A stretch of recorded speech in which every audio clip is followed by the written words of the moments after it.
Hey guys, Fractured here and welcome back to Blacksad. Hope everyone is doing well. So I attempted to do this recording yesterday, so I was able to do part of it and then neighbours were playing music. But taking into account these neighbours like 5 doors down with all my windows closed, it sounded like I had the radio full blast in my room. It was ridiculous volume, so there's no way I could continue. So I've kind of loaded a previous save and played up to where we got to. But for some reason, some of the triggers have changed, as in like the options. Like for instance, over here, I could only look at the picture. It didn't give me the A for the light above. So it may have done it slightly differently. But over here, where is it? I think so, something down here. I can trigger this. So it may be a couple of bits that we've already seen, but it's a good refresher, anyway, for me. So let's just carry on, because I don't think we had a look at these ones last time, from what I remember. I thought we looked at the other side of the room. A on that, please.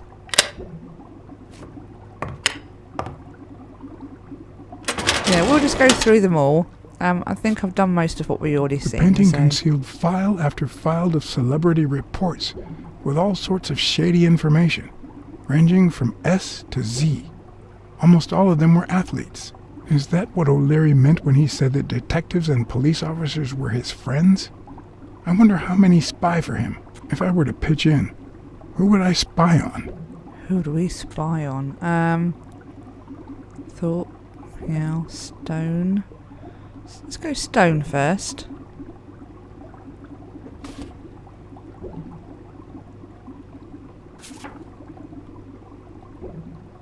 According to Stone's report, he was so clean, not to mention hard to corrupt, that O'Leary opted for a more subtle strategy. Apparently, when he broke up with the tennis player Helen Moore, he set her up with Stone. Lucky for him, they hit it off. As I put away the report, I stopped in my tracks. Oh, is it him? Or someone he knows, maybe?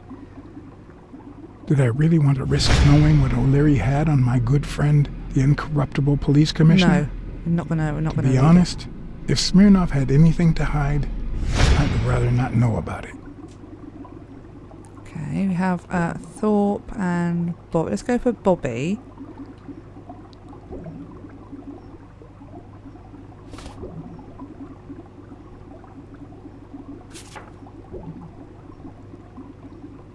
In Bobby Yale's folder, all I found was a log of his incredible stats as an aspiring champion. 20 victories, 16 by knockout. Although, at the end of the report, someone had underlined one word several times. Untouchable. Untouchable. Okay.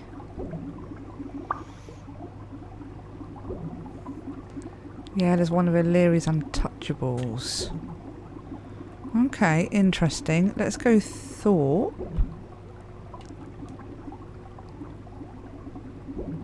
That was that guy in the wheelchair, wasn't it? Her uncle or something? Sonia's uncle? Trying to remember now. Thorpe had been a rising football star before the war, which he came back from with honors and decorations. After the truce, he resumed his career.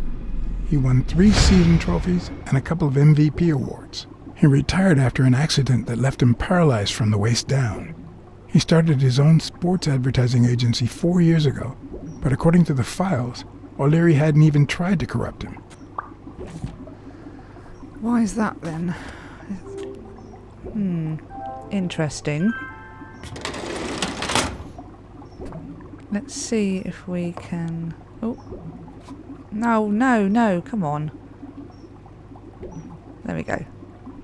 Ireland, of course. This guy's obsessed.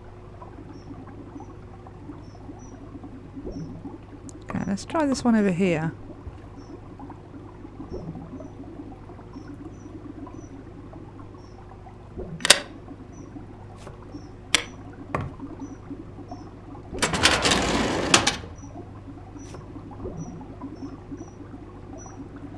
So we've got Jake.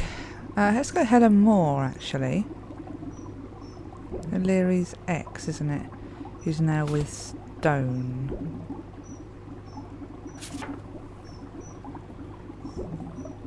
Helen Moore's file was, by far, one of the juiciest. She had been just a run-of-the-mill tennis player until O'Leary launched her career by rigging enough games to help her climb the ranking. However, O'Leary hadn't fixed any of her games in over a year. In spite of that, she remained undefeated. Be as it may, it was clear that O'Leary had enough information to ruin her career. Okay, Helen Moore's success. O'Leary has enough of the information to ruin the career. Okay, Jake, or Buddy.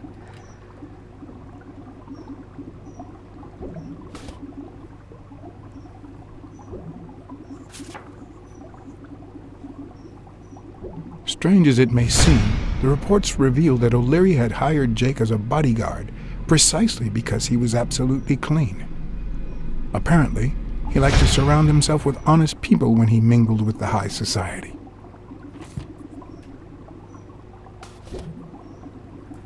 Okay, let's go over to the other pictures. See if they'll trigger off now because, oh, hold on. Look at the picture. I hope I never become the object of O'Leary's obsession. Okay, so I think we had another deduction there, didn't we?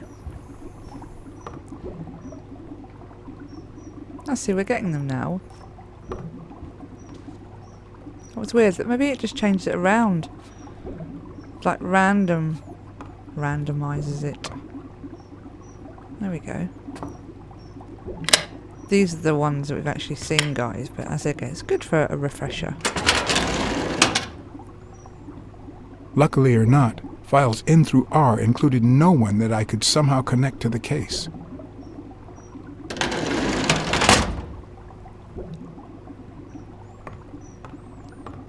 Now, come on in, over here.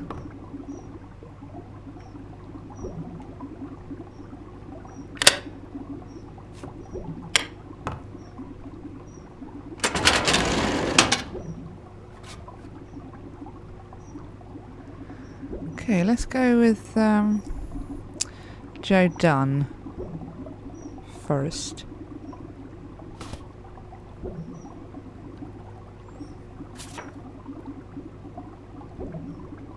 Dunn's integrity was legendary, even in O'Leary's shady reports, just like Yale had said. Dunn had kicked one of O'Leary's men out of the gym when he found him snooping around.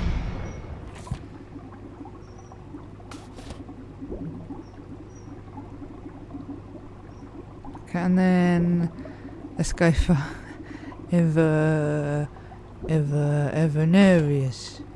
That always sticks in my mind, that bit, Jake said. The report on Yale's father was the shortest of all, since only his name was left. Why? Empty report. Okay. And then we've got Frank Cassidy, which is that like walrusy looking guy, isn't it? I think, because he's a boxing someone committee. Cassidy's report was possibly the longest among all of O'Leary's files. Apparently, their rivalry went way back.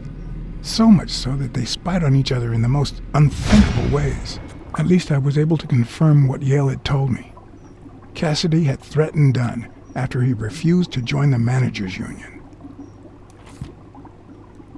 Okie dokies. Right. So I think we're kind of caught up in regards to the files. Let's see if there's anything else around here. We've already seen the catfish. I love that catfish. Oh, just a light. Okay.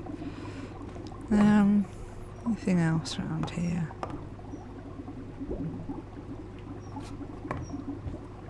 Oh, there's some more drawers or something.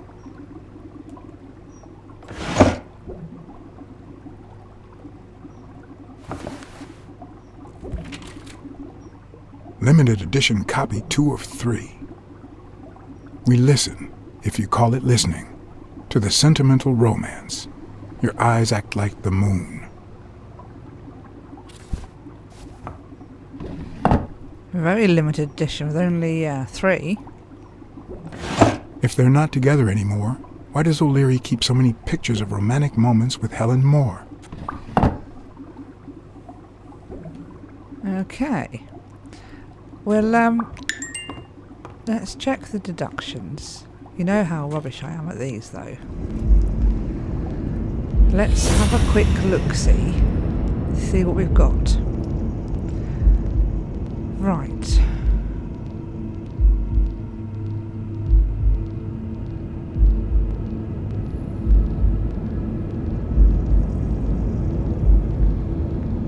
Okay.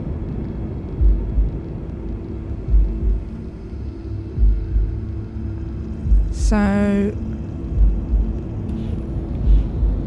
we've got Eerily has enough information to ruin Moore's career.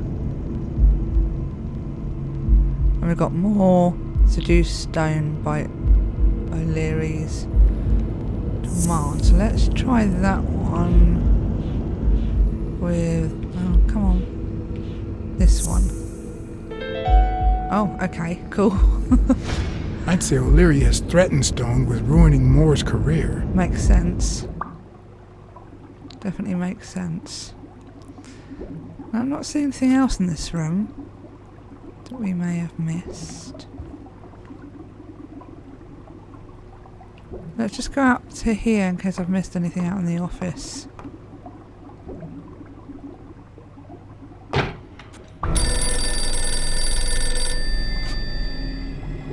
Uh-oh. Jake. Oh, that's Jake's ringing, isn't he? Someone was coming. Are we or are we not exemplary workers, Jimmy?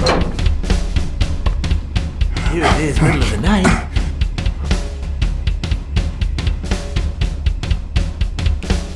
And we're working extra hours.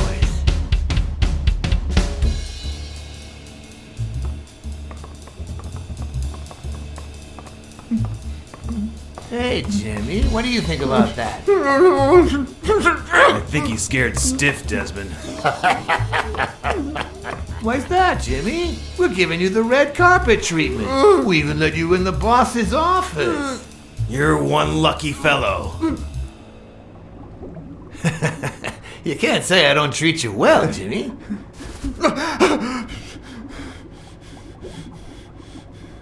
Yeah. Speak, you moron. Yeah, very well. Why are you... Shh. Calm down. How long have you worked for me, Jimmy? 3 months. 3 months. Oh, yeah. I hired you right after your cousin Martin died. I need your opinion. How would you punish someone for ruining an innocent man's life with a hit and run, Jimmy? I don't know. Oh. And tell me, what about you, Wilson? What would you do? Please. Hit and run someone. I didn't do anything. I swear. Stay put. He was a good guy. Of course, you already knew that. You knew him better than me, right? He was my cousin. That's why I hired you, Jimmy. You see, Martin was a dear friend. And his widow said you were a nice kid. That you do a good job and you needed the money.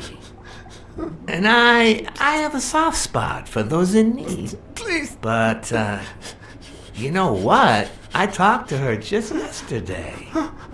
She told us you did some naughty things to her with that gun, Jimmy. No. That's no way to treat a widow, is it?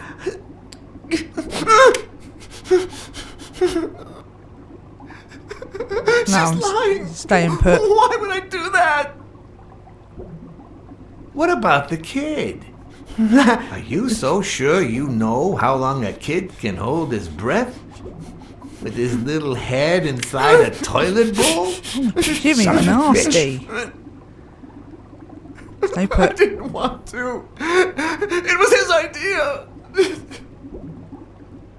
Selfishly, I was glad I hadn't risked my life to save Jimmy. He doesn't Maybe sound not even very someone good. like him deserves to die. But one could also argue that I didn't deserve to die for someone like him. Who's your boss? Give me a name! Cassidy. It was his idea. He said you'd hired me if I'd managed to scare the widow, and I just... All right.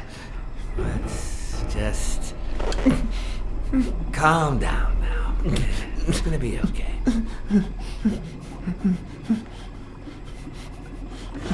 There are two sacred principles that rule my life. The first principle is the love for my family. I'd do anything to protect them. The second principle, I never put my future in the hands of fate. I always play it nice and safe. And I would even add a third principle, or better yet, a rule. If anything threatens either of these two crucial principles, I take matters into my own hands. You see where this is going? For the first time, I got someone killed. Even though all I really did was rat him out. No, I just... Stop interrupting me, Jimmy! It's not polite! You're all the same. So rude. You know what? Let's leave it at that. You're going to give a message to that disgusting walrus Cassidy, aren't you? Yeah, sure. Whatever you say. Sure. Good boy. What's the message? Aw, Jimmy.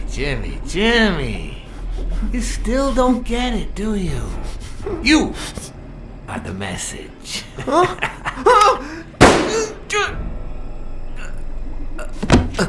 Come on. Wrap him up. Make sure Cassidy gets the message for breakfast, will you? I hope he chokes on it. I hope he chokes on it. Oh, this character is awesome. Where are you hiding, little fishy? Once again, you didn't get to hear the end of my story.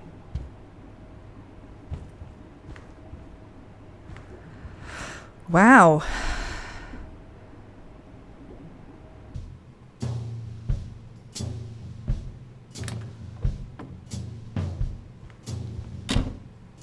Oh, he's outside. That's going to cause a problem.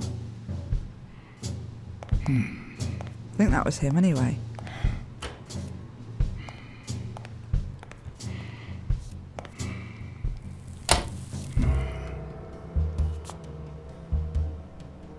Ring the bell. What? Just where do you think you're going, putty cat?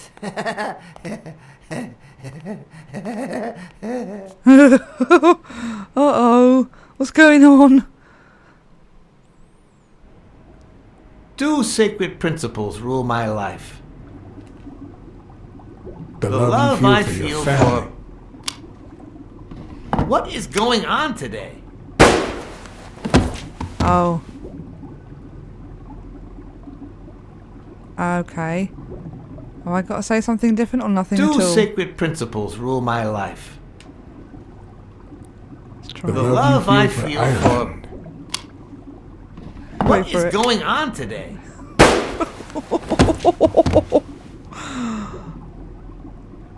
Let's try another one, shall we?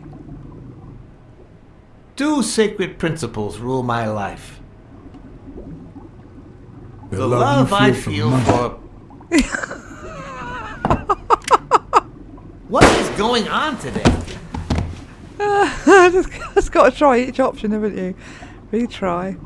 Should we not say anything this time? Two sacred principles rule my life. Let him talk. The first is the love I feel for my family. Do we go for another one or not? The second, Let him talk. I think. never leave destiny in the hands of fate.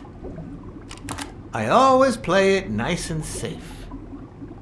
And I'd even add a third principle, or better yet, a rule.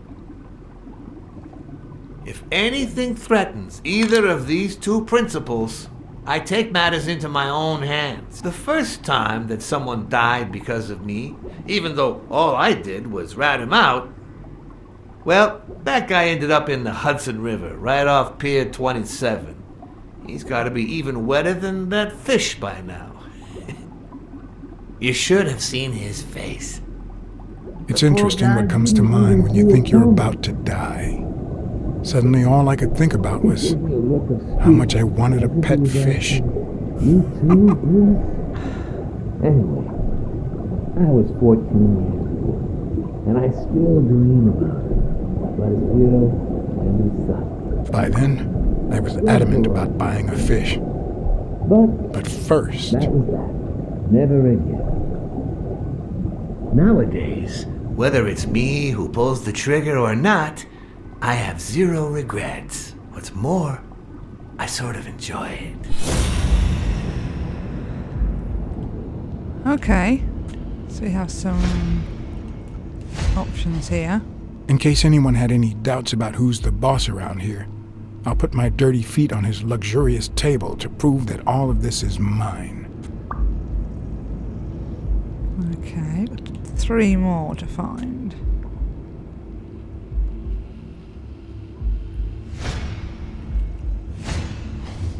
His pupils are dilated, and there's a slight grin on his face. The bastard is enjoying himself. Oh, God. Well, I guess he's a wolf, isn't he? Now, where are we going? Over here?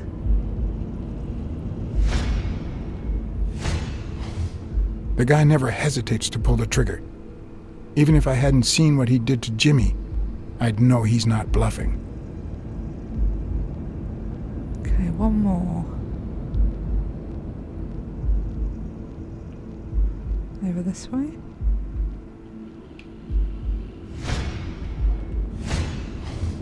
When a mob boss declares his love of family, it can only mean that A, he won't hesitate to ruin yours, and B, he's cheating on his wife. I knew I had it in me to get out of that place alive. Okay. Oh, it's taking us to deductions. 4? What? Oh no.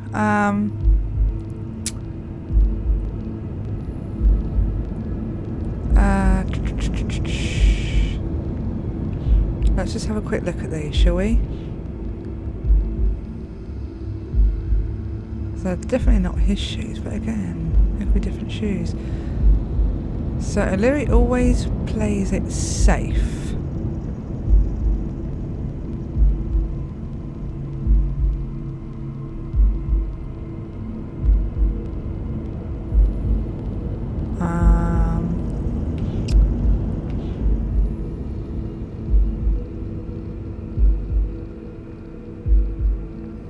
I don't think that's to do with him playing it safe, is it?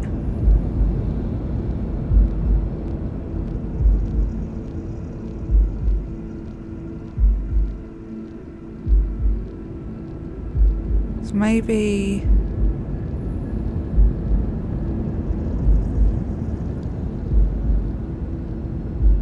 Where's... Okay, O'Leary plays it safe. With O'Leary's threatening stone. Oh, it needs another one.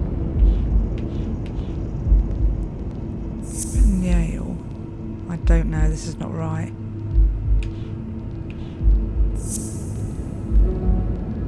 Huh.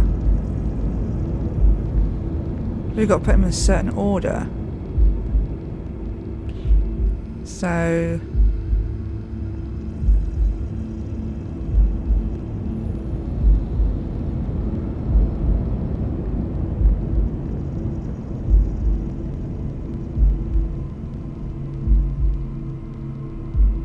Now give me some time, guys. I'll make cut out if it takes too long. Is it safe? No. Right. I'm struggling, guys. I'm just going through these.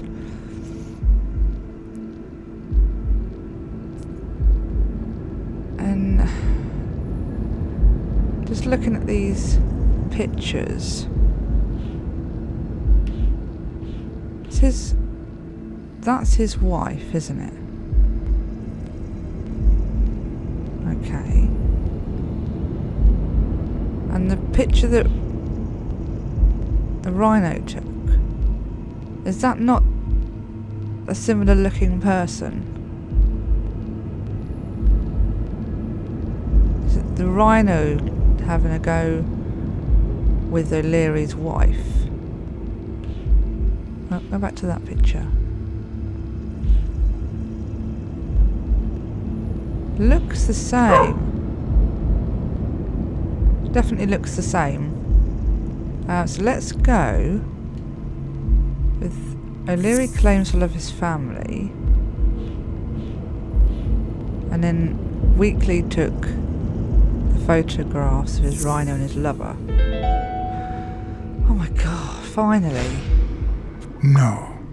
O'Leary's wife is having an affair with Colbert? Should I serve this to O'Leary on a silver platter? Or threaten Colbert so he'll get me out of this mess? And, well, that's it, I think.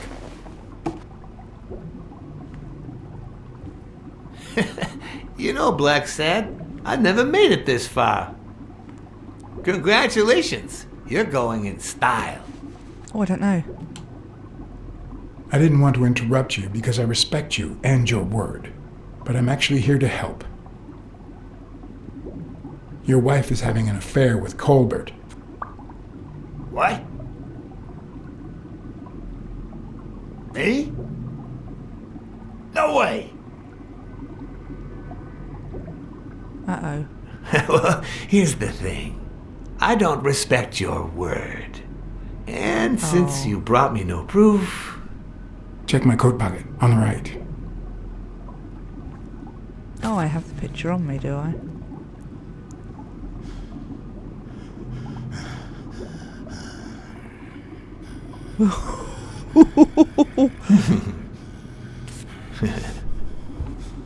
Oh, Blacksad.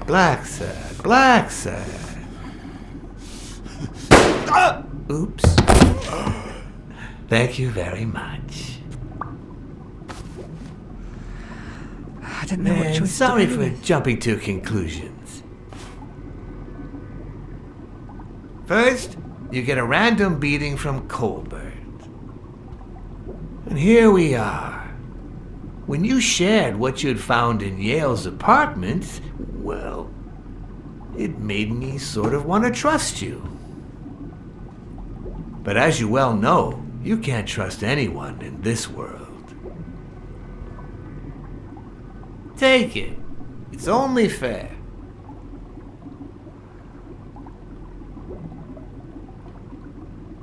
I don't want it. As much as I appreciate the gesture, I don't want your money. All right then. I understand. No problem. Really? Oh, Blacksad. Aren't these odd hours to pay me a visit? Your message was important, but certainly not urgent. It could have waited until tomorrow, don't you think?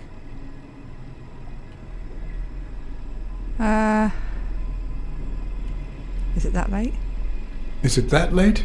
I'm too poor to own a watch, which is what happens to those who refuse bribes.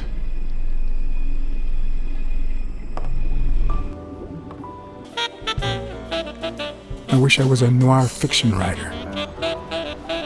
At this very moment, I could write a couple of pointed, ironic remarks for the narrator to recount what I just lived through.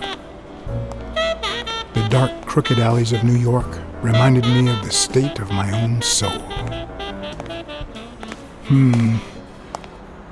No. There's a turn up for the books. Fall loomed over me with the... Fall struck me with the full force of my long-lost youth. Nah, not that.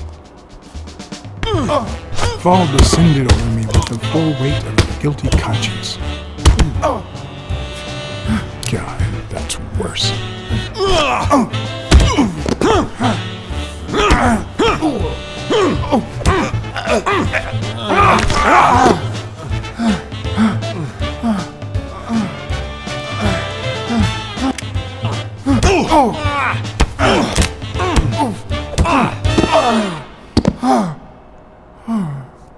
What were you thinking? He wants him alive!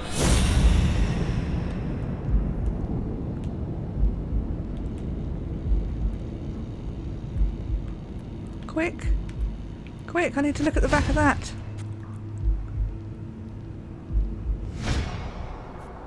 I felt falls seep through my bones like the pain of a good beating. Mediocre, but appropriate.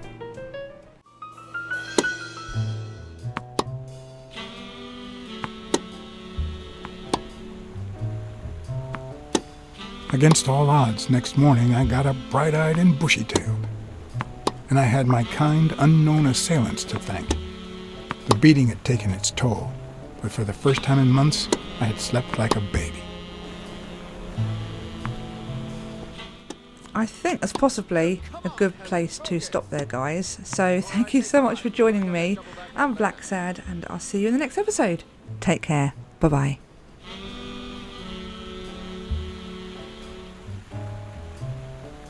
Well, Mr. Blackmore, what can I do for the FBI?